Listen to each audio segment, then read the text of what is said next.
కార్యకర్తల మోసం చేస్తారు బీజేపీ వాళ్ళు. ముఖ్యంగా ఈ తెలంగాణలో అధికారం చేపట్టే ఆలోచన ఏ మాత్రం లేదు బీజేపీకి. మనోడు మన భూమిలంగా మనం వాడుకోకుండా మందికి ఇస్తుంటే ఏం చేస్తారండి ఈ తెలంగాణ ప్రజలు? ఎదుడు పరిస్థితి.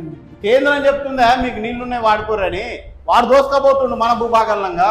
నూరెల్లా పెట్టుకొని చూస్తుంది ఈడ ప్రభుత్వం. తెలంగాణను ఉమ్మడి ఉన్నప్పుడు దోసుకున్న ఆంధ్ర ఇప్పుడు అదరగొడుతుంది. పవన్ కళ్యాణ్ దీని మీద స్పందించాలంటున్నా. ప్రతి సమస్యను ప్రశ్నిస్తా అన్నాడు కదా. తెలంగాణకు నీళ్ల విషయంలో ఉమ్మడి ఉన్నప్పుడు అన్యాయం చేసింది, వేరుపడ్డాక కూడా ఆంధ్ర దోసుకపోతుంది నీళ్లను దొంగదారిన. దయచేసి పవన్ కళ్యాణ్ దీని మీద స్పందించి ఆంధ్ర నోరు మూయించాలి. ఎందుకంటే ప్రశ్నిస్తా అన్నాడు కదా, తెలంగాణ ఎవనయ్యే జాగీరు కాదన్నాడు కదా. మరి ఇక ప్రశ్నించు.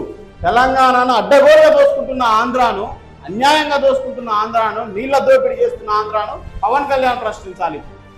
తెలంగాణ ప్రజలంతా ముక్తకంఠంతో ప్రశ్నిస్తున్నారు నిన్ను. తెలంగాణ జనసేన పార్టీ అధ్యక్షుడిగా ఆంధ్ర నీళ్ల దోపిడీని కట్టడి చేయాలి పవన్ కళ్యాణ్గా. తెలంగాణకు జరుగుతున్న ప్రతి అన్యాయాన్ని జనసేన ప్రశ్నించాలి. ఆంధ్రాను అడ్డగోలు దోపిడీని ఆపాలి, ఆంధ్ర దోపిడీని ఆపాలి. ఉమ్మడిగా దోసుకున్న చాలు, కనీసం వేరుపడ్డంగానన్నా మమ్మల్ని బాగుపడియండి అని జనసేన గొంతెత్తి అరవాలి. ఆంధ్ర దోపిడీని అరికట్టాలి జనసేన.